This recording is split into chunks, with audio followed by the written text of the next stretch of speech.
Chapter 23 Chalice Well Asylum. I wake in a room. It's dark, but I'm not alone. A man grabs my arm. Just take this. My hands fumble around a small glass cylinder that's warm to the touch. My fingers recognize it as a syringe. I glance down. The contents glow an unhealthy luminous yellow gold. Azathoth winds through my head and my mouth, speaks diseased roses. The man says, "Okay, I'll do it. Hold your arm still." There's a pain in my arm, a sharp pain, then liquid gold floods my veins. I feel full of the fire of 1,000 suns, and within seconds, my mind is clear. Lacose glances at me. "You back?" I nod. I wipe the spit from my mouth with the back of my hand. "Where are we?" "The Chalice Well Sanatorium in Glastonbury." I look at the syringe in his hands. "Soma?" He nods. "I got it from Guy Philby. We don't normally approve of it, but we had to get to you before you were prepared. The liquid does its work, and my head is cleared of Azathoth's weeds, so that the dingy room and iron-framed bed come into focus. The mattress is dirty, and springs show through. The room itself is narrow, and the wooden floorboards are stained with something that looks suspiciously like old blood. I check on my HUD. My sanity's back to normal. Out of danger for a while. Then Lacose's words sink in. "What do you mean, prepared?" "The Chalice Well Sanatorium is only a staging post for the warm ones. You'd have only been here a day or two before they moved you on. Then it would have been too late for us to get to you." He's going too fast for me. Who's we? I belong to the Order of Light. Guy Philby's guild. The penny drops. Now it's clear why he didn't show his guild. He was sent to observe me. Paranoia floods me like dirty water rising from a drain. Anger too. "So you are my watcher?" If he notices my anger, he's unfazed by it. He nods. "I was assigned to you and Ailsa. You're both promising. Philby wanted me personally to see you through the first couple of quests. Even if I wouldn't join your guild." Lacose shrugs. "We need people like you, but we don't have time to talk now. I'll tell you more when we get on the train. For now, come with me." I rise unsteadily from the bed. My head spins. It's probably an after effect of the soma, and Lacose puts out his hand to steady me. "What about Ailsa?" I ask. For the first time, there's emotion in his voice, but he controls it. A waver, then he's steady again. A true professional. I wonder what he does in real life. He says, "She didn't make it. She's cold." "But if you could rescue me before I was prepared, why couldn't you rescue her?" "The cold ones go deeper faster. They're transported to the nameless city as soon as possible after they die. When players die, Miskatonic sends around the cold wagons and they refrigerate the corpse. The AI invades the neural networks of their brains before the brains rot, using the protein networks established before death. They can freeze them and still be usable. We at least have a chance with the warm ones." He meets my gaze, though there are too many of them now to rescue everyone. "So, I was rescued because I was special." A noise clatters from the corridor outside. Lacose puts his finger up to his mouth to indicate silence. I look around the room for a way of escape. There's a curtainless window, but it's barred. I can't see what it looks out onto. The floor creaks outside the room. Lacose has carelessly left the door slightly ajar. The sounds could just be the house shifting as it cools into the night, but I sense something else. I switch on clairsentience and see a faint red glow from the corridor. Lacose has his shotgun ready. I check my inventory. I have everything still in there. The white powder, the red powder, my twin pistols, and all my other accoutrements. I guess whoever engineered my transport to the Chalice Well Sanatorium couldn't get into my inventory. Lacose turns to me, tension evident on his face. He whispers, "They're outside." Maybe 3 of them. "What are they?" "Different things prowl the sanatorium. That was a ghoul. It's moved on. Let's go." I follow Lacose into the corridor and wince as a floorboard creaks under my foot. He still has his shotgun ready, so I draw my pistols. The asylum corridor is in darkness. The only light leaks in through an open door to the left. It's a moonlit night, and it washes the chipped varnish of the floorboards in a sickly white-blue hue. This place stinks of sweat and fear, and my heart pumps steadily in my throat. I look around with my clairsentient vision and realize the red glow permeates the whole place. My clairsentience is picking up the evil of the building itself, so I switch it off. We inch our way forwards. Lacose is careful to make as little sound as possible. The thing that passed the door before is ahead of us. I hear it mumbling to itself. Lacose is walking very slowly, allowing the creature to outdistance us. Sometimes he holds up his hand to indicate we should stop completely. I consider using my banishing spell and ask him. He ponders my suggestion. Might not work, it's only low level. These mobs are higher level than you've encountered before. He probably knows best. We come to a stairwell. The light is very dim and I fear I'll stumble down the stairs. I still have my torch, but I remember the battery's dead. Lacose jabs his finger downwards. His voice is so quiet, I can hardly hear him. You go first. I tentatively step down the stairs, expecting a giveaway creak at any moment that'll draw the attention of some unspeakable guard. But I'm so careful that we get down to the floor below without giving ourselves away. It's even darker here. Suddenly, Lacose is at my shoulder and I start. He claps his hand on me to calm me down, then indicates to let him go first now. We're in the basement of the sanatorium and have not yet seen a single patient. I wonder where they all are. Maybe they're already prepared and lying on stone beds in the nameless city. Lacose indicates gelatinous mess at our feet. Something's been here since I came in. Then there's a noise behind us. I turn and see a vile dog-headed thing with thick rubbery skin. It leaps at me with a disgusting slithering roar, and I'm knocked backwards before I can fire my pistol. It knocks the silver Walther PPK out of my hand and it goes clattering against the wall. The thing bites me and scratches at my head with its prehensile fingers like it wants to peel off my face. You observe something horrific, -10 sanity. Ghoul wounds you, -25 health. Ghoul wounds you, -15 health.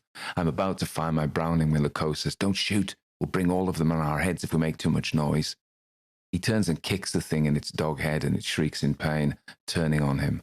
I'm in agony from where its rubbery fingers have pierced my flesh. I roll onto my side and scrabble for my lost pistol.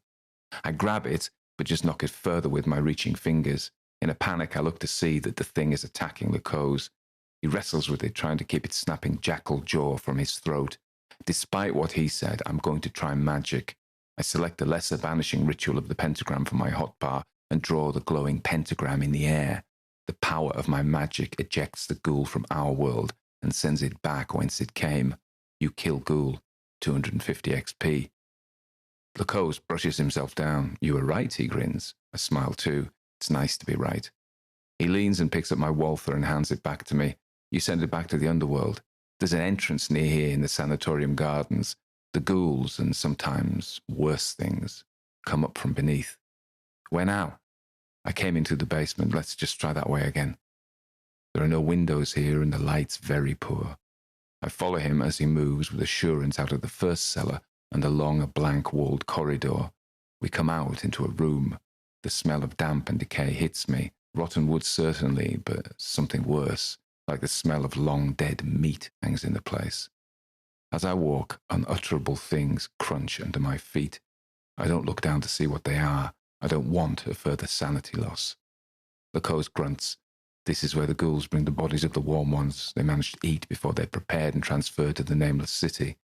He looks up and points. Here. A broken window lets in moonlight. Through it I see the moon hanging, illuminating a garden of rank grass and dead weeds. Headstones stand half buried in the undergrowth. Some lean precariously, while others are completely shattered. Mounds of earth push up like huge molehills, and I shudder to imagine what creatures have tunneled their way up from the underworld. Lacose drags a box that's just under a window so it's easier for us to get up to it. I'm still unsteady, so he helps me. Out of the window. I guessed that. I think he smiles. Maybe he's developing a sense of humor. Then I remember how he used to laugh at Ailsa's jokes. I saw her dead. Maybe if I can make the elixir, it won't be too late to save her. Maybe it's that good. I drag myself up and through the window, whose glass and frame have long since disappeared. It looks that this is the way the ghouls used to get into the sanatorium, and Lacose has used this way too. I pull myself through and drop onto the ground. I'm in the graveyard of the sanatorium, presumably before this place was haunted by the monstrosities that now wander its darkened corridors. This was the place where patients who died were buried. Lacose climbs out behind me. Good. Now all we need to do is get to the station. There's a noise like a belch of gas, and I point. But what the hell is that? A mound of earth shudders, as if something's coming up from below. He catches my elbow. Let's go. Lacose leads me to a low wall. The light here's better because we're out of the shadow of the asylum, now looming ominously behind us. The moonlight seems sick and makes me almost nauseous. Behind us, something is getting closer to the surface. We're at the rough, chest-high asylum wall, and Lacose heaves himself up and over. There's a further noise like gas escaping, and I turn to see something like a puffball mushroom ejecting a cloud of spores, and a creature the size of a small horse emerges from the graveyard. It hops like a kangaroo towards us, its face almost human, except it lacks a mouth and eyes. I guess it's blind. Then it sniffs for scent and hops in my direction. In a panic, I pull myself over the wall. Aghast, Lacose yells, "Run." Even he doesn't want to fight this. I follow him down the lane that passes outside the asylum wall until we join the moon-washed, empty streets of Glastonbury. We keep running. We sight no one until we get to the main street.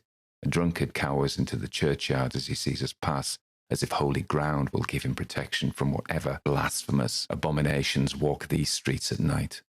My breath comes in ragged gasps until, finally gasping, I put my hand against the wall and I turn to see the thing is not behind us.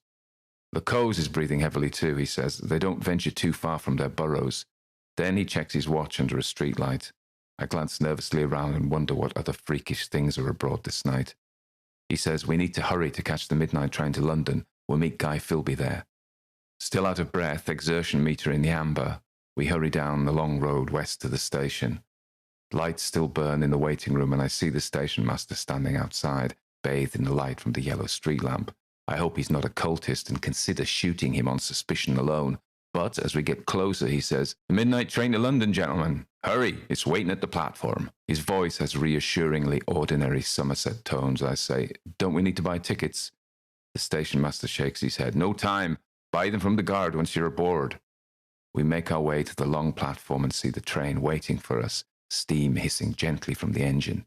The whole train is lit, with lights burning in each compartment, but there appear to be very few passengers. In fact, I see no one as we hurry to the first carriage and pull open the door.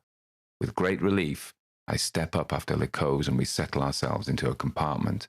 We're alone in there, and even through the walls we hear no sound of conversation from other passengers, not even snoring. We're the only ones on the train. Lacose shrugs. I'm just glad we caught it. But I can't feel glad. Everything is ominous about this game. I expect the worst. Lacose seems almost relaxed now. He's even smiling. He leans forward. "You know, I didn't really like you at first. You seem too good to be true. You know what I mean?" "No. Explain." "I mean, all that man of the church stuff, nicer than nice. Nobody's really that nice." I frown. "Maybe I am. But I think you're okay now. I even quite like you." I twist my mouth. "Gee, thanks." He winks. I don't tell him I like him, though I probably do. I'm certainly grateful to him for saving my skin and stopping me from being starfish fodder. I tell him thanks. "You're welcome. I would have done it for anybody." So much for being special. Time goes by and he goes silent. I guess he's thinking of Ailsa. I think of mentioning her. Maybe he wants to talk about it, but then I don't. I figure he's not the sort to talk about his feelings. After only a minute or two more, I hear the whistle of the train and feel its roll and hear its chug as it pulls out of the station. I lay my head to look out of the window and watch the platform and the small Somerset town melt into the darkness behind us. After a minute, I can't see anything. I say, "Where am I in real life?" Lacose says, "You're in Guy Philby's house in London. You and I are speaking in the game world, but we need to re-enter the dream world. The task now is for you to use the red and white powders to make the elixir of life." "Why can't you or Philby make it?" "Because no one has unlocked the quest before." "No one?" "Ailsa and I joined the quest once you'd unlocked it. No one has before. You're special. The game recognized it." "Why am I special?" "Who knows? Something about your brain anatomy." "My brain anatomy?" "Ask Philby, he knows, or at least he has a theory." He looks bored with the subject. I say, "Ailsa was in your guild as well?" "She was, but just a new starter. She didn't know what Philby and I knew, but she had promise." He goes quiet, then says, "Pity." Lacose looks tired. He rubs his eyes. The engine chugs ahead of us, slowly covering the miles to London. The train is very quiet. Our voices echo in the compartment as Lacose explains. We think the elixir will allow us to wake the warm ones in the nameless city. To save them, of course, to save them. But as much as that, to deprive the great old ones of their sources, they're using the brains of the warm ones. For research, I've been told that. Yes, but for food too. In some way, human brains, even insane ones, perhaps particularly insane ones, are a source of food for them. But the elixir made from the red and white powder will wake them, we hope. We think. I shrug again. But why does Miskatonic allow such a quest? I thought Miskatonic wants these old gods to develop and grow. Miskatonic didn't write this quest. Something in the game wrote it. We have spotters in the guild who just watched the code.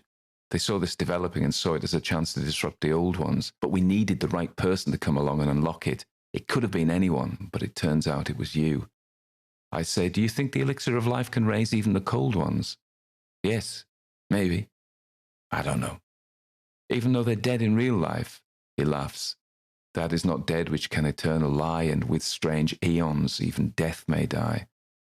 I don't know what to think, but I know what I feel is right. I nod. I'll join you, your guild. Good, he smiles, even leans over and shakes my hand. They want to defeat these inhuman intelligences, but I want to raise Miranda from the dead. We lapse into silence again. A sound comes from somewhere down the train. I thought we were the only ones on board, I say. Lacose takes out his shotgun.